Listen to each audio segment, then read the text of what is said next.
Friends, இப்போ இன்னைக்கு welcome to Miriam's SM kitchen channel. வாங்க, இப்போ நம்ம ஒரு கெட்டியான பருப்பு தக்காளி சிம்பிளான ஒரு சாம்பார் அன்னைக்குங்கள. அது புளியெல்லாம் வேண்டியதில்லை. சிம்பிளான ஒரு பருப்பு தக்காளி குழம்பு பண்ணலாம். ரொம்ப டேஸ்டியாக இருக்கும். நம்ம ரொம்ப சிம்பிளாக சீக்கிரம் பண்ணிடலாம். அந்த மாதிரி ஒரு வீடியோ இன்னைக்கு பார்க்கலாம். வாங்க, நம்ம கிச்சனுக்கு போகலாம்.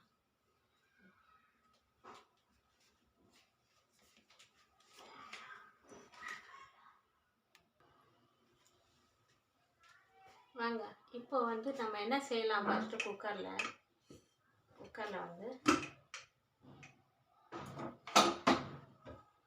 இது பருப்பு போட்டிருக்கிறேன்ல.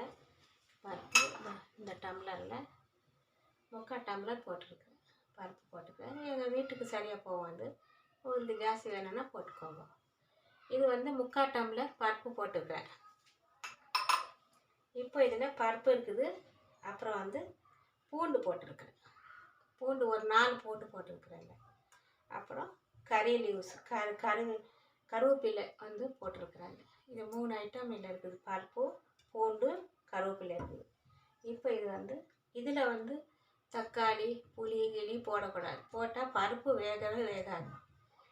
ஒரு குக்கரில் நல்லா வெந்துடும். ஒரு விசில் 2 விசில் கூட வெந்துடும். புளி தக்காளி எல்லாமே வெந்துடும். பருப்பு வெந்துடும். ஆனால் சில ரொம்ப வரைக்கும் குக்கரில் புளிப்பு பொருள் ஏதாவது தக்காளி புளி போட்டால் அது வேகிறதில்லை.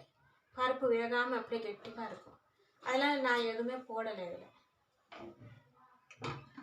குக்கரை மூடி வச்சிடலாம். ஸ்டவ் பற்ற வச்சுட்டு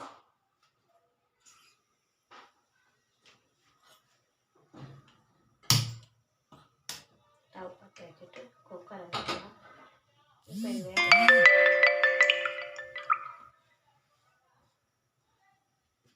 பருப்பு வேகட்டும்.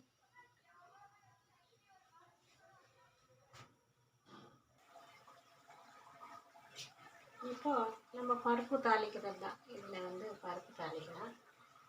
பகோனி வச்சுட்டாச்சு. இப்போ நம்ம என்ன செய்யலாங்கன்னா கொஞ்சம் 4 தக்காளி எடுத்துக்கணும். தண்ணி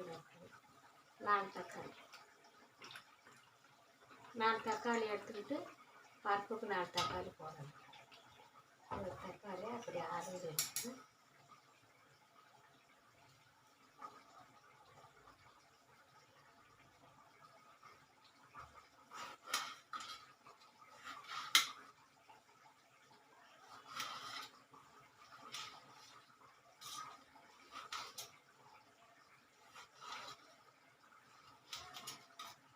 தக்காளி அரைஞ்சிட்டு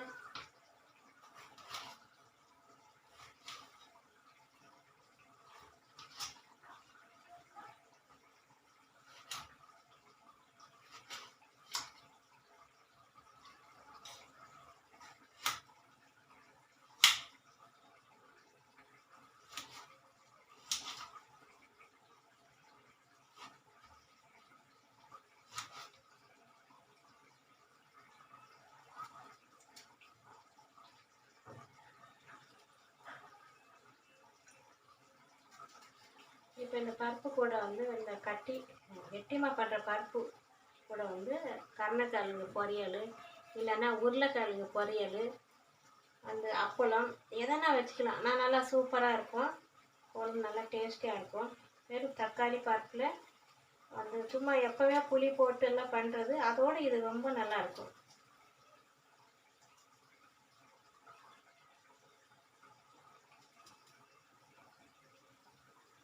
இது ஒரு 4 தக்காளி இருக்குது. நான் இன்னைக்கு இதுக்கு கூட சாப்பிட்றதுக்கு சிக்கன் பண்ணியிருக்கிறேன். சிக்கன் கிரேவி பண்ணியிருக்கிறேன். ஆனால் இது கூட அப்புறம் கூட வச்சுக்கிறேன்.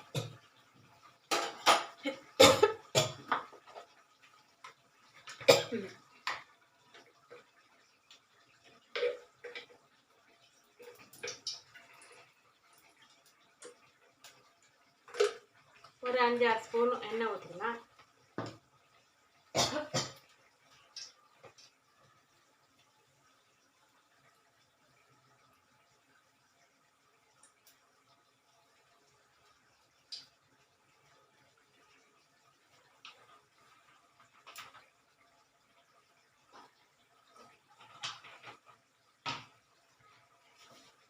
இப்போ இல்லை வடகம், வெந்தயம், கடுகு இது 3 சேர்த்து வடகம் போடணும். வெங்காயம் வேண்டாம், வெறும்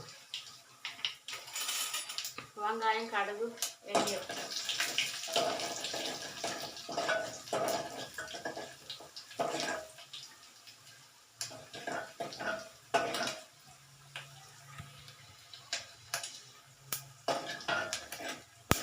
போட்டுட்டு இதில் ஒரு 4-5 காஞ்ச மிளகாய் போட்டுக்கணும். 2 பச்சை மிளகாய் 2. அப்புறம் கருவேப்பாக்கு பிடிக்கும். இது கருவேப்பிலை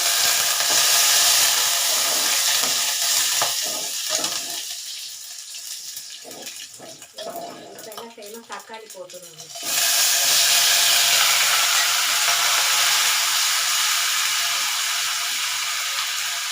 தக்காளி போட்டுட்டு உப்பு போட்டுடணும்.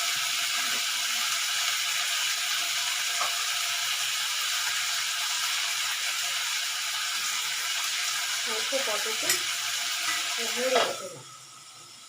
நல்லா வேகணும் கொஞ்சம் நேரம், ஒரு 5 நிமிஷம் வெந்துச்சுன்னா போதும், நல்லா வெந்துடும். நான் வந்து இந்த சிக்கன் ஃப்ரை பண்ணியிருக்கேன், இன்னைக்கு சாம்பார் கூட. இது அப்புறம் கூட வச்சுக்கலாம், நல்லா இருக்கும், சூப்பராக இருக்கும்.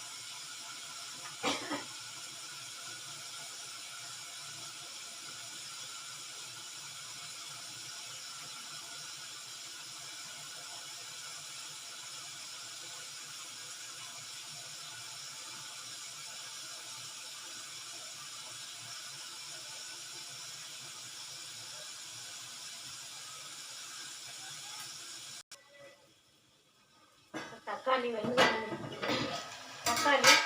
தக்காளி நல்லா வெந்து வச்சுப்போம். இதில் மிளகாத்தூளெல்லாம் வேண்டாம், ஏன்னாக்கா காஞ்ச மிளகா ஏற்கனவே பச்சை மிளகாலாம் போட்டிருக்குறோம். இதில் ஜாஸ்தி காரம் போட்டால் நல்லா இருக்காது, போதும் அது. இப்போ என்னென்னா மஞ்சள் தூள் போட்டுக்கணும், டர்மரிக் பவுடர், உப்பு எல்லாம் போட்டாச்சு. இப்போ பருப்பை கடைஞ்சிடலாம். பருப்பு வெந்துருச்சு, குக்கரில் பருப்பை கடைஞ்சிடலாம்.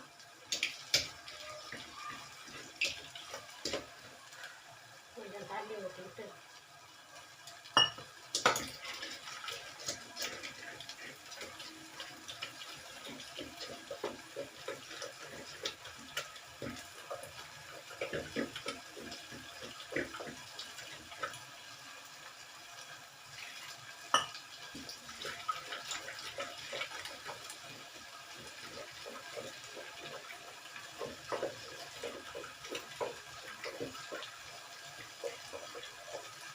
பருப்பு கடிஞ்சாச்சியில் ஊற்றணும். கடிஞ்ச பருப்பை இதில் ஊற்றிட்டாக்கா தக்காளி பருப்பு ரொம்ப சூப்பராக டேஸ்ட்டாக இருக்கும். நல்ல பருப்பு வாசனை கூட இருக்கும். நம்ம புளியெல்லாம் ஊற்றினா நமக்கு அவ்வளோவா தெரியாது, அது சாம்பார் வாசனை வந்துடும்.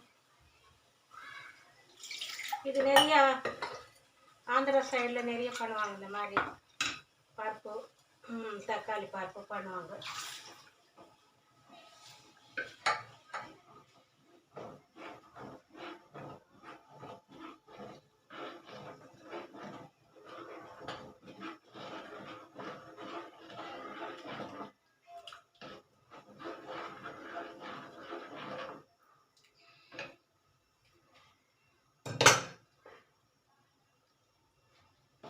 கொஞ்சம் தண்ணி ஊற்றணும் அதில்.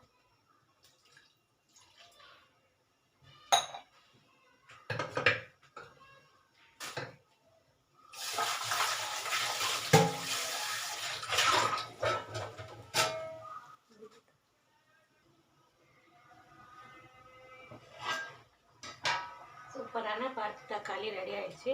இல்லை இறக்கும் போது கொஞ்சம் நெய் ஊற்றுங்க. நெய் இருந்தாக்கா ஊற்றினா நல்லா டேஸ்ட்டாக இருக்கும்.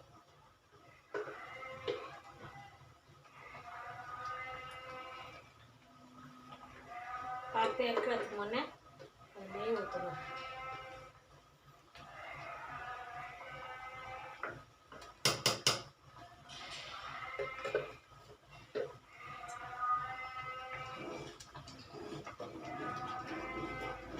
இது ரொம்ப சிம்பிளாகிடும் வேலை, ரொம்ப நிறைய பொருளுங்க போடுற வேலை இருக்காது. ஸ்டவ் ஆஃப் பண்ணிடுறேன்.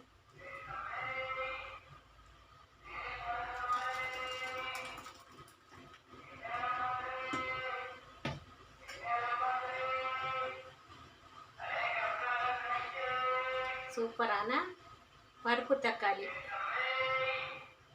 வீட்டில் பண்ணி பாருங்கள், எப்படி நல்லாயிருக்கும். ரொம்ப சிம்பிளாகவும் இருக்குது. நீங்கள் உங்களுக்கு ரொம்ப வேலை இல்லை, வீட்டில் வந்து சிம்பிளாக அது பண்ணிக்கலாம். பண்ணி பாருங்கள். பிடிச்சிச்சனாக்கா ஒரு லைக்கு,